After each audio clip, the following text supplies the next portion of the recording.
O Supremo Tribunal Federal está fazendo parte dos holofotes diurnamente. Hoje foi uma discussão acalorada entre o ministro Flávio Dino e o André Mendonça. E aí a história é, vai chamar ministro do STF de ladrão? Pera lá, companheiro. Não é assim que funciona.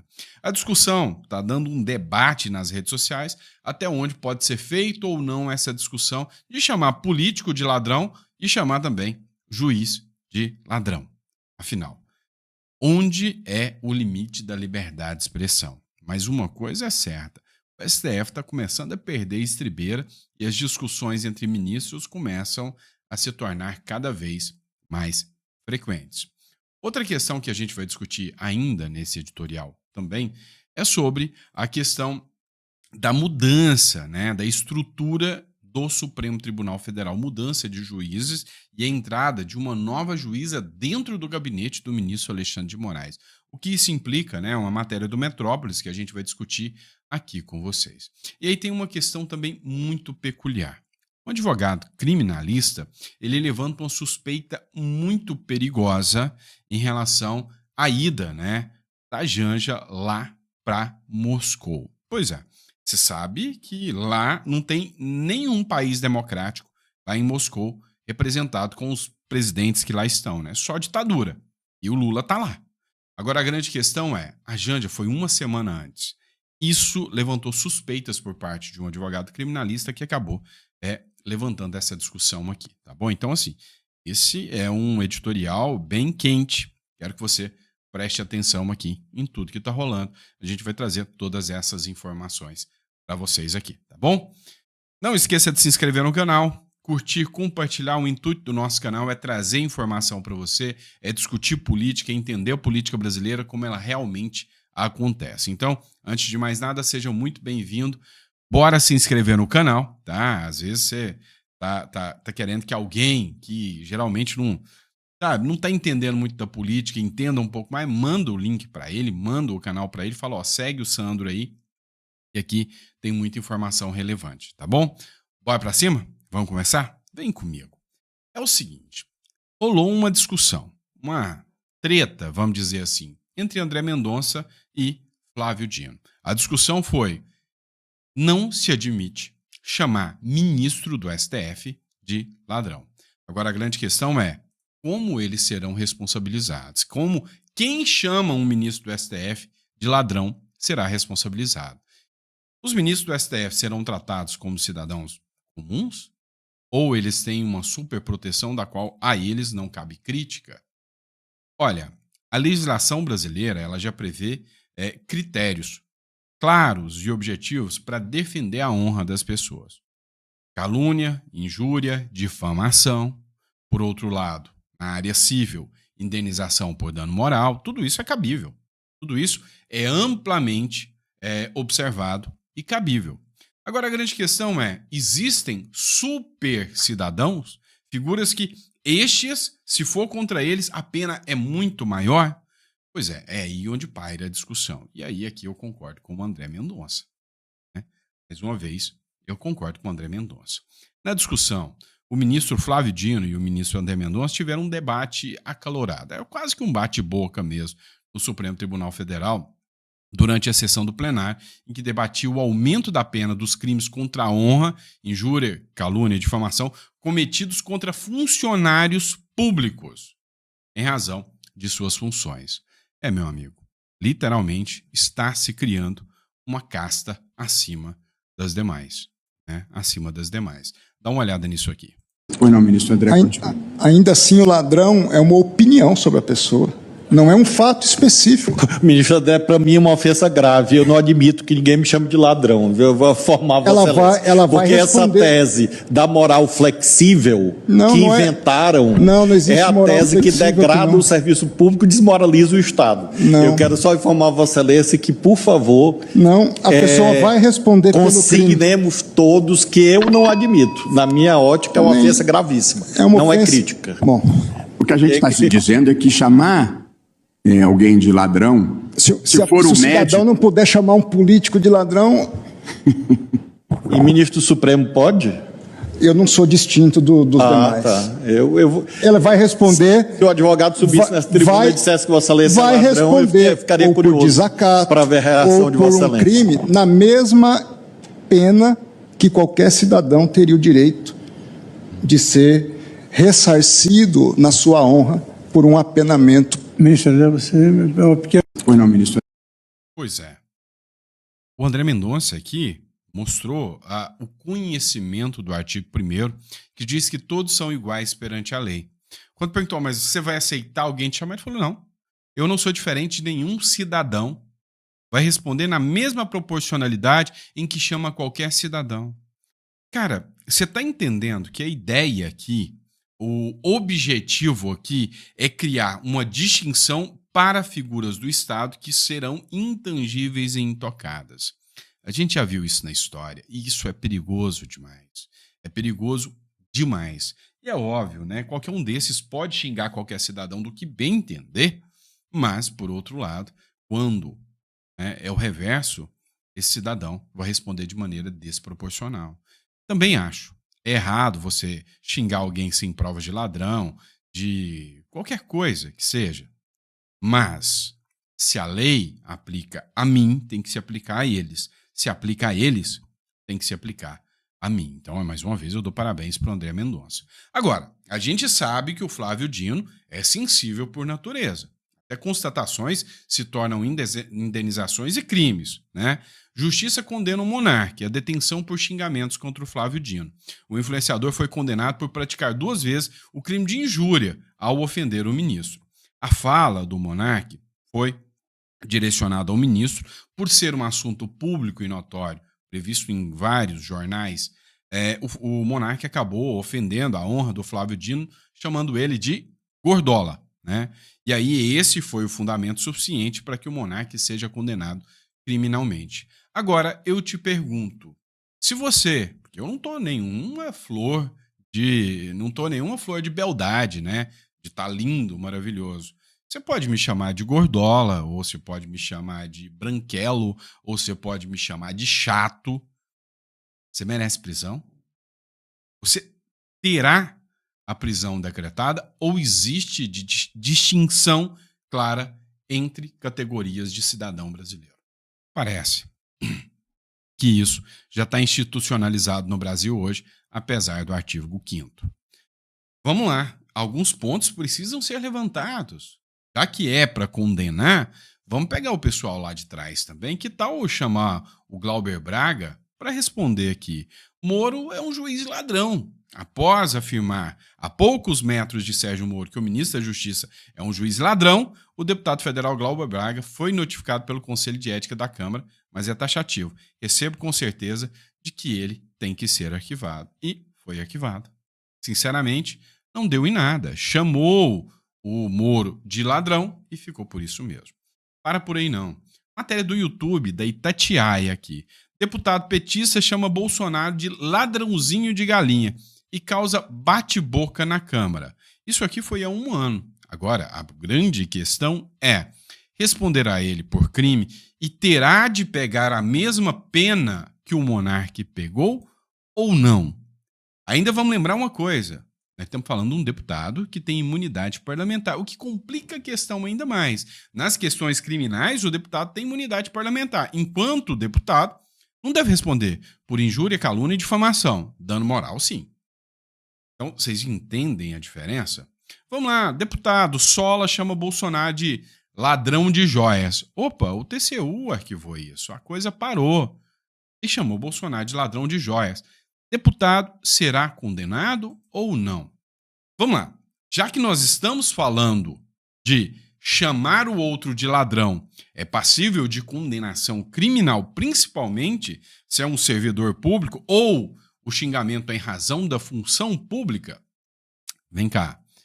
O Janones chamou Bolsonaro de ladrão de joias. Adivinha com quem está o processo? Pois é, com o STF. E o STF, nas mãos do Flávio Dino, pediu vista e suspendeu o processo do André Janones e até agora a gente não viu condenação do André Janones por ter chamado o Bolsonaro do ladrão de joia. Não, peraí. Bolsonaro ainda não é nenhum cargo público mais, Sandro. Espera aí. Então, Bolsonaro já deixou de ser presidente, o Janones chamou depois, que ele já não era mais presidente. Então, deixa quieto, né? E se chamar alguém que ainda tem um cargo público? Pois é. O Conselho de Ética da Câmara vai arquivar um processo, já arquivou um processo contra a deputada que chamou filhos de Bolsonaro de bandidos. Do PSOL, ela. Da esquerda, ela. Lembrando a você que o Gilvan da Federal, por ter feito uma frase infeliz, onde ele direcionou isso possivelmente a Gleisi Hoffmann, foi suspenso por 3 meses. Né? Tomou uma suspensão por 3 meses e corre o risco de perder o mandato. Peraí, a distinção aqui é se você é de direita e esquerda? Porque a impressão que eu, como brasileiro, tenho é exatamente essa. Se você é de direita, todas as penas duras da lei. Se você é de esquerda, toda a proteção do sistema para você. Vamos lá. De esquerda. Kim Kataguiri chama Bolsonaro de corrupto e quadrilheiro. Se tiver coragem, me processa, desafiou o deputado. Enfim, será condenado? Há condenação porque xingou o Bolsonaro. Mas aí, quando a gente começa a observar um pouquinho, o que é pior, né? Hoje, dentro da categoria que você observa, o que é pior? Ladrão ou o próprio Satanás? O Jonho, o demônio? Opa, peraí. Se eu chamo alguém de gordola, eu posso ter uma condenação criminal. Se eu chamar alguém de esquerda de ladrão, eu posso ter uma condenação criminal. Eu acho que não existe nada mais pejorativo, ainda mais para alguém que se diz cristão, do que chamado de demônio, jonho, diabo. Pois é, mas teve um caso interessante. Ele é o próprio demônio, diz Dino sobre Bolsonaro ao defender a terceira via. Isso aqui foi prescrito, não foi prescrito? Ou, neste caso, chamar o Bolsonaro de demônio? Pode. Bolsonaro é o jonho mesmo. Vocês entendem que não tem uma equiparação? Vocês entendem que hoje a máquina estatal é utilizada para triturar, detonar aquele que não é o cara que eu gosto? Eu vou te dar um exemplo. Você ser chamado de ladrão é ruim, né? Ser chamado de gordola já é ruim. Careca já é ruim. Agora, ser chamado de ladrão, também concordo que é muito ruim. Acho que calúnia, injúria e difamação deve ser aplicado para todos, igual e indistintamente, porque já está na lei e o legislador já escolheu. Agora, e se eu te chamar de assassino? Eu não tenho prova nenhuma, mas eu vou te chamar de assassino. Eu deveria responder, de certa forma, numa pena ainda mais dura do que te chamar de ladrão? Eu acredito que sim. Mas peraí, e se eu potencializar isso? Porque assassino é uma pessoa que mata outra pessoa. E se eu te chamar de assassino coletivo, serial killer? Ou seja, você mata muitas pessoas. Eu vou acusar você. Eu também tenho que responder, não tem? Melhor, e se eu te chamar de genocida? Que é uma pessoa que mata nações inteiras. Ah, eu acho que a pena tinha que ser pesada também, não tinha? Pois é. O Lula voltou a chamar o Bolsonaro de genocida. Não ficará impune. Peraí. Será que não vai ter condenação nenhuma? Neste caso, é o Lula chamando o Bolsonaro de genocida. E não foi só o Lula, não. Tem uma sequência de pessoas que disseram exatamente isso. Qual que é o entendimento até então? Olha só.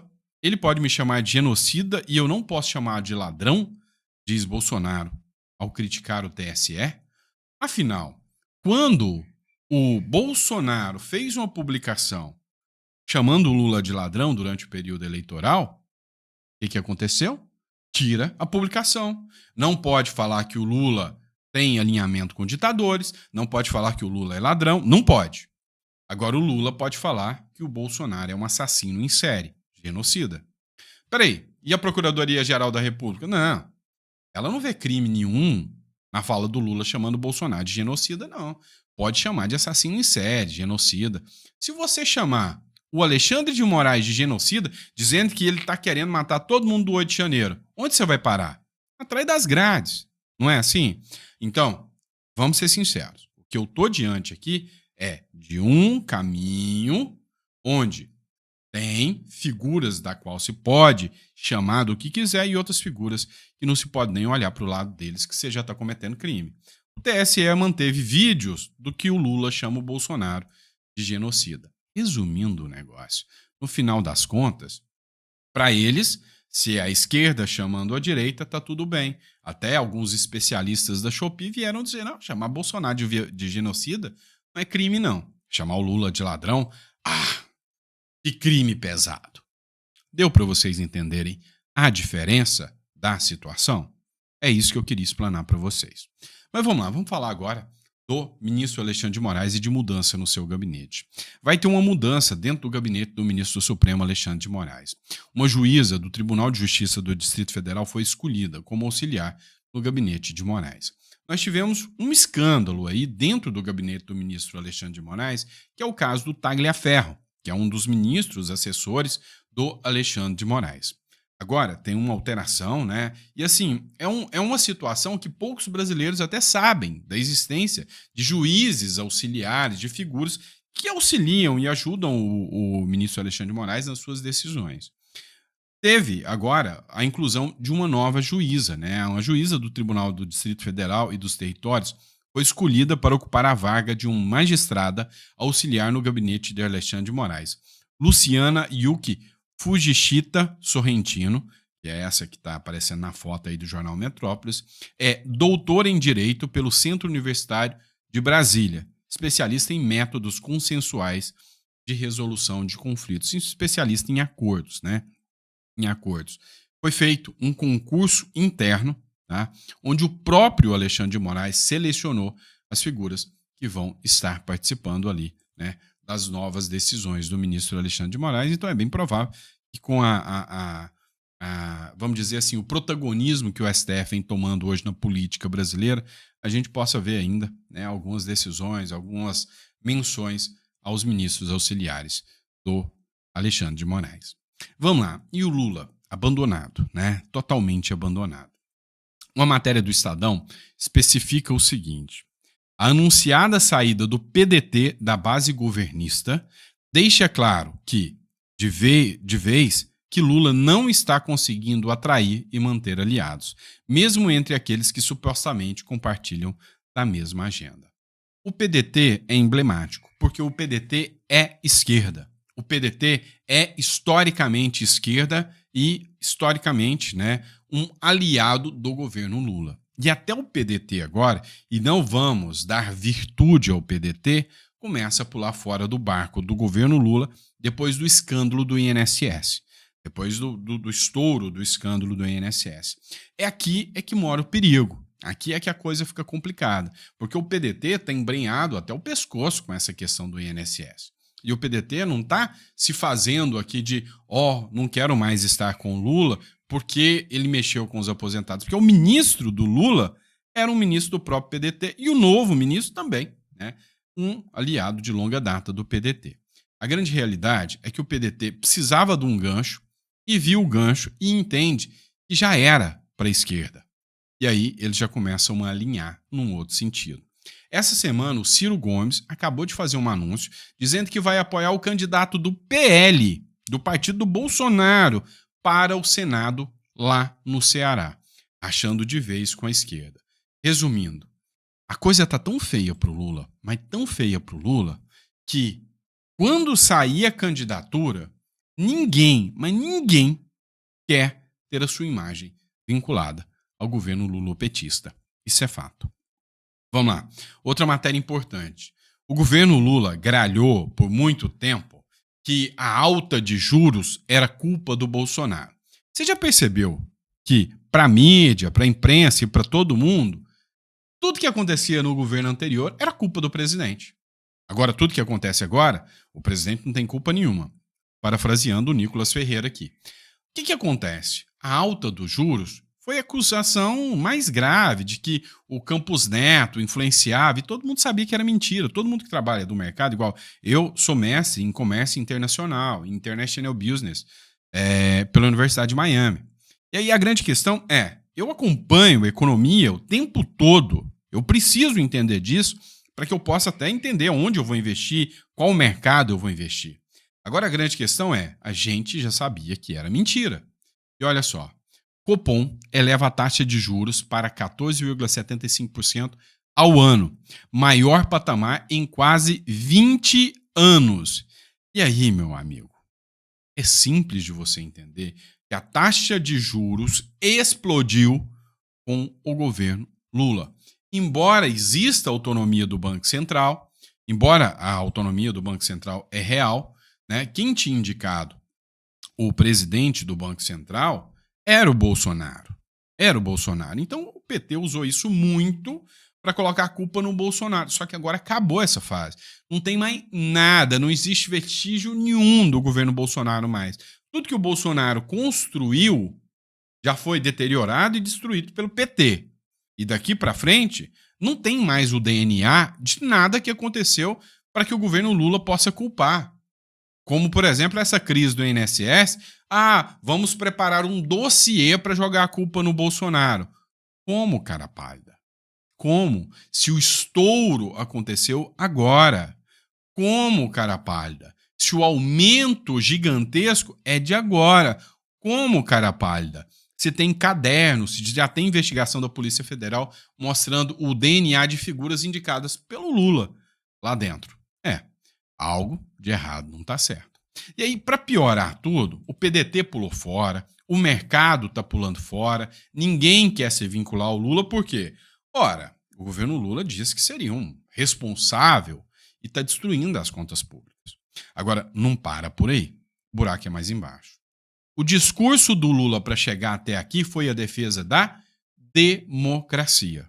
Se alguém ainda acredita que o Lula voltou para defender a democracia, ou é muito burro ou é muito mau caráter.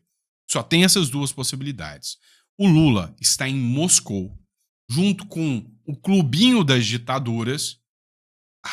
Aí é piada com a nossa cara. Parabéns para a CNN que levantou esse argumento aqui. Dá uma olhada. O presidente Lula é o único líder de um país democrático que está presente nas comemorações do Dia da Vitória em Moscou. Eu só discordo dessa parte, né, da fala do Lorival Santana, né? Será que realmente ainda somos um país democrático? Porque qual o sentido do Brasil estar lá? Lá vão estar quem? Xi Jinping, da China, da América Latina, além do Lula, Miguel Díaz-Canel, de Cuba, e Nicolás Maduro, da Venezuela, foram os únicos que confirmaram presença. Da Europa, só o primeiro-ministro da Eslováquia, Robert Fico, que é um ultranacionalista, conservador, contrário às minorias, à imigração e um grande aliado de Vladimir Putin. O presidente da Sérvia, Aleksandar Vučić, que gostaria de ir, mas ficou doente numa viagem que fez recentemente, a visita a Donald Trump nos Estados Unidos. A Sérvia também é um aliado histórico da Rússia. E também a presidente que representa os sérvios, a minoria sérvia na Bósnia-Herzegovina. Esses são os únicos europeus que vão estar. Muitos ditadores africanos, vários deles, como o coronel Ibrahim Traoré, que representa, que depende do Africa Corps, que é um grupo mercenário russo, para se manter no poder lá em Burkina Faso, e outros líderes desse tipo. Toda a Ásia Central, que são ex-repúblicas soviéticas, Armênia, Azerbaijão, Mongólia, todos satélites da Rússia. Até a primeira invasão da Ucrânia em 2014, era um lugar que muitos democratas, muitos líderes democráticos iam festejar essa vitória, que é uma vitória dos soviéticos, dos aliados contra o nazismo. Por exemplo, em 2006 estavam George W. Bush, Jacques Chirac, da França, Gerhard Schröder, da Alemanha, primeiro-ministro do Japão e tantos outros assim. Mas depois da invasão de 2014, nenhum líder ocidental considera que é pertinente comemorar, celebrar a soberania, a liberdade, junto de um líder, Vladimir Putin, que atropela a soberania, a liberdade e a paz. Pois é, a não ser que você pense como ele. E aí, infelizmente, nós temos o presidente da República, da nossa República, lá, né, mostrando uma sinalização um tanto quanto negativa. E aí entra uma questão. O Lula mandou a Janja, né, 5 dias antes, com um jatinho da FAB, com dinheiro público para estar lá em Moscou, e a Janja está fazendo tour pela Rússia, assistindo espetáculos, inclusive de balé, e ela está falando que está fazendo análises culturais, divulgação de cultura. É piada. é turismo com dinheiro público. Mas um levantamento, uma suspeita levantada por um advogado, e a gente vai trazer o vídeo depois, não nesse para não ficar muito extenso, ele argumenta o seguinte: olha, é estranho, um avião cabe 200 pessoas e só com uma tripulante, para um país que a gente sabe que é uma ditadura, para um país que a gente sabe que não opera pelo sistema SWIFT do sistema norte-americano, um país que é fácil de você esconder dinheiro, fazer o que você quiser. E aí o argumento levantado começou a viralizar nas redes sociais. A coisa fica mais grave do que imagina. Parece que a ideia, né, é minar por completo, todos os recursos do Brasil. Há quem diga, né, que voltaram para se vingar do Brasil. E aí é difícil não acreditar nessas pessoas que dizem isso. Abraço, pessoal. Fica com Deus. Tá? Um grande abraço. Que Deus te dê uma mesa farta e repleta de bênçãos e que a gente possa passar por esse momento de tribulação em que 2027, ou antes, se necessário for, a gente possa voltar a ter esperança de que o nosso país ainda pode ir para o caminho certo. Tá bom? Grande abraço, fiquem com Deus e até o próximo editorial.